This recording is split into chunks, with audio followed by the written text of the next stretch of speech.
Bonjour à tous, alors aujourd'hui je vous propose un exercice sur les probabilités conditionnelles et donc dans cet exercice-là tu vas devoir modéliser ce problème à l'aide d'un arbre de probabilité ou si tu veux un arbre pondéré, d'accord? Donc je te propose de mettre la vidéo en pause afin de pouvoir faire l'exercice et lorsque tu auras terminé de le mettre en play afin de pouvoir suivre les explications et la correction en espérant que tu aies bon. Donc je suppose que tu as eu le temps de faire cet exercice-là. Donc là, nous allons corriger tout cela ensemble. Donc, on va déjà commencer par lire l'énoncé et surligner les informations importantes. D'accord? Donc, on nous dit quoi? Chaque semaine, un agriculteur propose en vente directe à chacun de ses clients un panier de produits frais qui contient une seule bouteille de jus de fruits.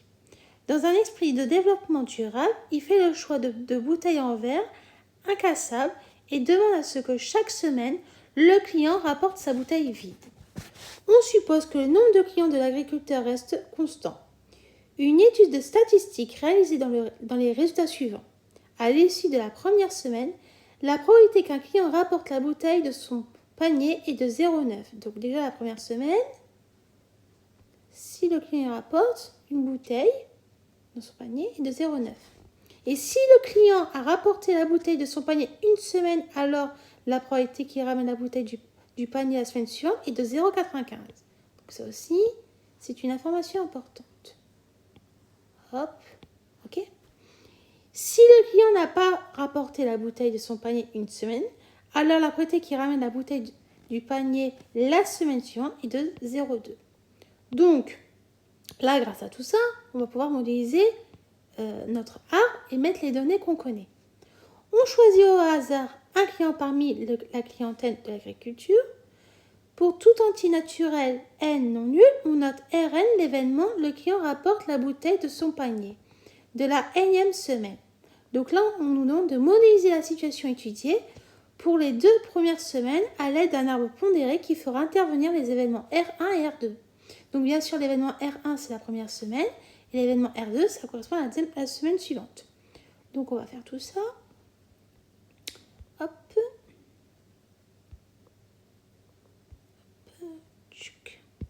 C'est parti. Alors, on va modéliser tout ça. On va voir quoi? Alors, on a R1 et là, R1 par. Ensuite, on a R2 par, R2 par. Ok?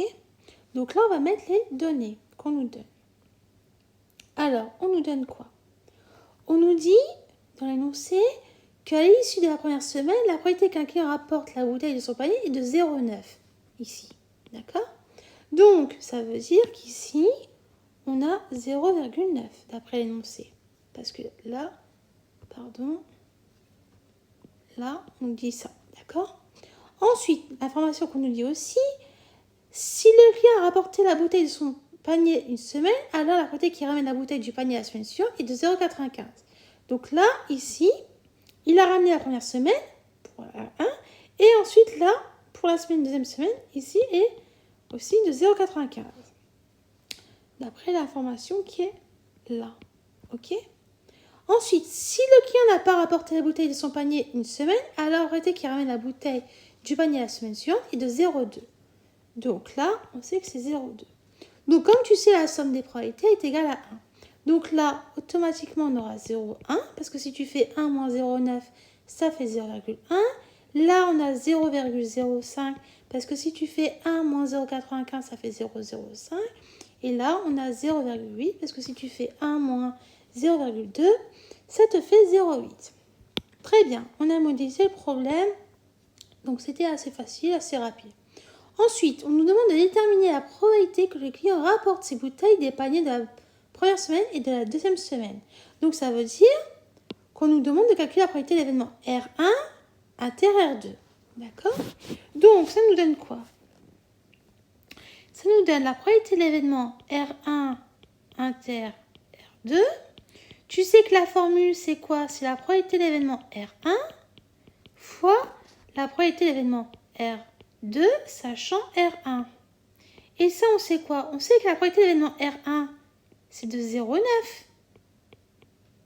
Et tu sais que la probabilité de l'événement R2, sachant R1, est de 0,95. Donc, si tu calcules tout ça, tu vas trouver 0,855. D'accord? Très bien. Ensuite, la question d'après nous dit quoi? Montrer que la probabilité que le client rapporte la bouteille du panier de la deuxième semaine est égale à 0,875. Donc, ça veut dire quoi?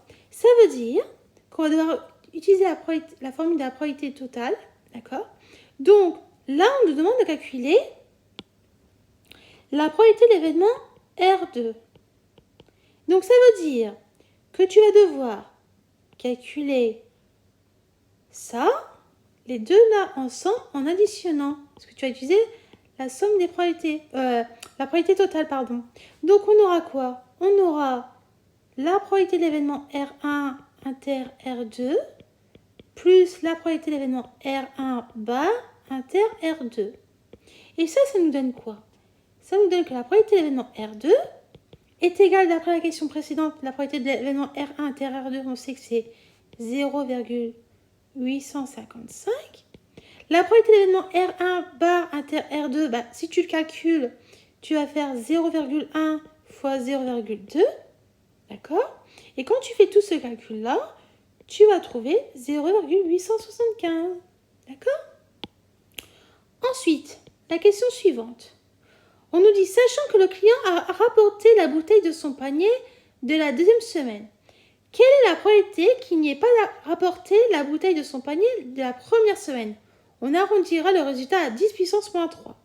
Et bien là, on te demande en fait de calculer la probabilité de l'événement R1 bar, sachant R2. Et ça, tu sais calculer, tu sais que la probabilité, c'est quoi? C'est la probabilité de l'événement R1 bar inter R2 divisé par la probabilité de l'événement R2. Et ça, on sait c'est égal à quoi? Pourquoi?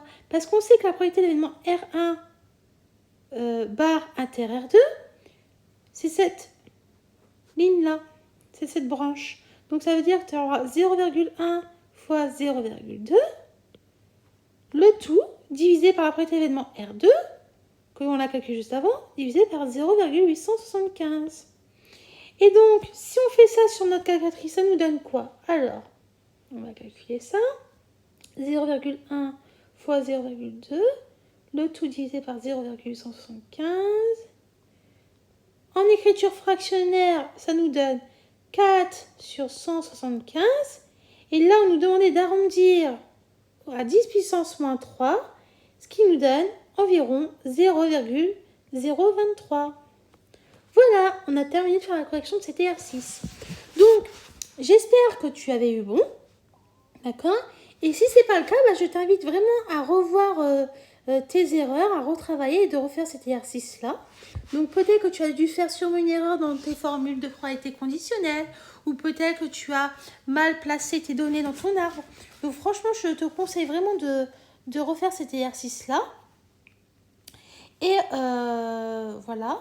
Donc, j'espère que cette vidéo t'a été utile, que tu as pu tout comprendre, tout ce que je viens de t'expliquer. Et je te dis à bientôt. Au revoir.